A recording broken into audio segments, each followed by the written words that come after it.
सा? Position to dictate. You're in no position to dictate what we're going to feel.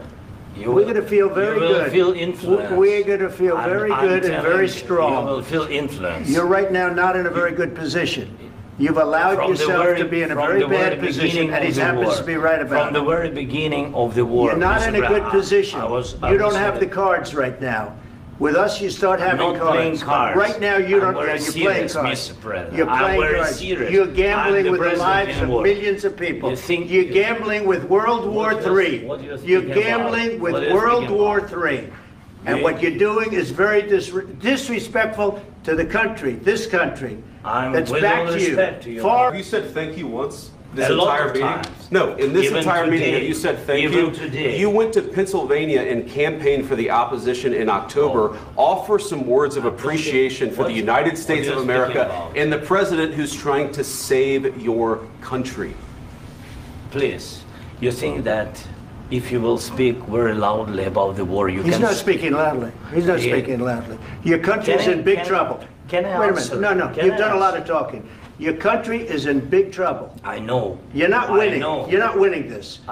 You have a damn good chance of coming out okay because of us. Mr. President, we are staying in our country, staying strong from the very beginning of the war. We've been alone, and we are thankful. I said thanks in this cabinet, and not only in this cabinet. नमस्ते दोस्तों, आप देख रहे हैं भुवन सभा report. तो दोस्तों, आज प्रेसिडेंट डोनाल्ड ट्रंप ने जेलेंस्की को सरेआम किया। राष्ट्रीय प्रहसन ट्रंप ने ऐलान किया था कि अगर मैं प्रेसिडेंट बना तो रूस यूक्रेन युद्ध रुकवा दूंगा, और यूक्रेन प्रेसिडेंट जेलेंस्की को व्हाइट हाउस को बातचीत करने के लिए बुलाए थे। टेबल टॉक करके ट्रंप रूस यूक्रेन युद्ध रुकवाना चाहते, लेकिन जेलेंस्की ने अपनी एटीट्यूड में रहे और तू-तू में करते रहे। ट्रंप ये भी कहा कि जेलेंस्की को तृतीय विश्व युद्ध तरफ ले जा रहे हैं। वो कहा और तुम्हारे पब्लिक भुखमरी तरफ ले जा रहे हैं, लेकिन जेलेंस्की अपनी अकड़ में रहे। युद्ध रुकने बाकी नहीं कहा और व्हाइट हाउस से धोखा मार के बाहर निकाल दिया ट्रंप ने। जो कुछ कल हुआ, यानी व्हाइट हाउस के ओवल ऑफिस में यूक्रेनी सदर जेलेंस्की के साथ जो कुछ हुआ, उस पर मिर्जा गालिब का शेर बड़ा सादिर आता है कि निकलना खुल से आदम का सुनते आए हैं, लेकिन बहुत बेआबरू होकर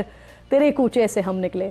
अमरीकी ऐवान सदर में दो सुदूर के दरमियान ऐसी गुफ्तगू शायद पहले कभी नहीं सुनी किसी ने, और न ही किसी ने ऐसा सोचा होगा कि किसी गैर मुल्की सदर के साथ अमरीका ऐसा भी कभी कर सकता है। अनबिलीवेबल। ऐसा हिस्ट्री में कभी नहीं हुआ था कि ओवल ऑफिस, व्हाइट हाउस में प्रेसिडेंट्स के बीच ऐसी फाइट हो, ऐसा क्लैश हो जो टॉक ऑफ द टाउन बन जाए, जिसकी वीडियोस ऐसी वायरल हों कि पूरी दुनिया में सिर्फ एक ही बात चल रही हो कि प्रेसिडेंट ट्रंप और प्रेसिडेंट जेलेंस्की के बीच जो एक्सप्लोसिव फाइट हुई है, जो ऐसी फाइट थी जिसमें लग रहा था कि अभी ये एक दूसरे को मारना शुरू कर देंगे। कोई किसी को थप्पड़ दे मारेगा, कोई किसी को मुक्का जड़ देगा, लेकिन अल्फाज से वर्बल फाइट तो ऐसी हुई है, बस यहाँ तक लिमिट क्रॉस नहीं हुई कि एक दूसरे को एक स्लैप भी लगा दें। जेलेंस्की को स्लैप डाउन करने, क्रश करने पर इस वक्त सबसे ज़्यादा मज़े में जो कंट्री है वो रशिया है, और जो प्रेसिडेंट है वो प्रेसिडेंट पुतिन है। प्रेसिडेंट पुतिन की तरफ से एक स्टेटमेंट भी जारी कर दी गई है। रशिया की तरफ से कहा गया है कि बहुत अच्छा किया, और प्रेसिडेंट ट्रंप ने, हम हैरान इस बात पर हैं कि ट्रंप जेलेंस्की को मारने से कैसे बचे रहे, कि उन्होंने जेलेंस्की को एक लगा क्यों नहीं दी, उन्होंने कैसे अपने आप को रोका ट्रंप ने कि जेलेंस्की को वो एक लगा दें, एक जड़ दें, एक थप्पड़ जड़ दें। ये रशिया की स्टेटमेंट्स हैं, और इस वक्त सबसे ज़्यादा मज़े में, जैसा कि मैंने आप कहा कि जो है वो प्रेसिडेंट पुतिन है। वो हंस रहे हैं, कहे लगा रहे होंगे, क्योंकि जो कुछ हुआ है वो उनके हक में जाता है। ये हुआ क्या है, मैंने इसकी सारी वीडियो देखी है। ये कहा जा रहा है कि ये वाइट हाउस की तौहीन थी, और ये president Trump, vice president JD Vance की जिम्मेदारी थी, उनकी रिस्पॉन्सिबिलिटी थी कि वो ऐसा होने से रोकते। वो हद से ज़्यादा एक्सप्लोसिव हुए, उन्होंने ऐसी बातचीत की, उन्होंने जेलेंस्की को दबाने की कोशिश की, और उनका जो स्टैंड था वो नहीं सुना, इस वजह से ऐसा हुआ। जबकि दूसरी तरफ इसके ऑपोजिट ये कहा जा रहा है कि जेलेंस्की को एक जो जोकर कहा जाता है और एक कॉमेडियन वो हैं, तो उन्होंने कॉमेडियन अपने आप को साबित करके दिखाया है, क्योंकि जेलेंस्की को थैंकफुल होना चाहिए था प्रेसिडेंट ट्रम्प का, बात नहीं काटनी चाहिए थी। और सबसे बड़ी बात ये कि वो पीस के लिए आए थे, लेकिन उन्होंने अपनी वजह से उस पीस को नहीं होने दिया। तो इस फाइट के बीच, इससे पहले कि मैं आप तक ये वाली वीडियो पहुंचाऊं, क्योंकि मेरे इस प्रोग्राम में हम आपको दिखाएंगे कि हुआ क्या है, लेकिन इसको एनालाइज करते हुए जब पूरी 46 मिनट्स की वीडियो आप देखते हैं तो आपको पता ही चलता है कि गलती किसकी है। अच्छा, जब आप इसको एनालाइज करने बैठते हैं कि ये किसकी मिस्टेक है, तो उस मिस्टेक को बताने से पहले मैं एक बात कहना चाहूँगी कि ज़ेलेंस्की लर्न कर सकते हैं प्राइम मिनिस्टर नरेंद्र मोदी से। एग्जैक्टली प्रेसिडेंट ज़ेलेंस्की और पीएम मोदी के बीच मीटिंग भी हो चुकी है। तो क्या प्रेसिडेंट ज़ेलेंस्की ने ये नहीं देखा कि प्राइम मिनिस्टर नरेंद्र मोदी जब अमेरिका आए अभी कुछ दिन पहले, तो उससे पहले अमेरिका की तरफ से कितना सख्त स्टैंड था भारत के बारे में, और जो लोगों की वापसी का सिलसिला है, जैसे कि इलीगल इमिग्रेंट्स जो हैं उनको जैसे वापस भेजा गया, वहाँ पर उसके ऊपर गम और गुस्सा भी था। लेकिन कितने कमाल अच्छे तरीके से पीएम मोदी ने अपने आप को उस स्टेटस पर रखा कि जिस पर प्रेसिडेंट ट्रम्प को उनको ये कहना पड़ा, यू आर ग्रेट लीडर, आप एक ग्रेट लीडर हैं, आप एक तारीखी इंसान हैं। बार बार ही कहते रहे। उन्होंने जो उनको बुकलेट दी, जो बुक दी, उसके ऊपर भी ये लिखा। तो वहां पर उनके लिए कुर्सी खींची प्रेसिडेंट ट्रम्प ने पीएम मोदी के लिए, और कैसे उनको शानदार रिसेप्शन दिया गया हर जगह पर अमेरिका में।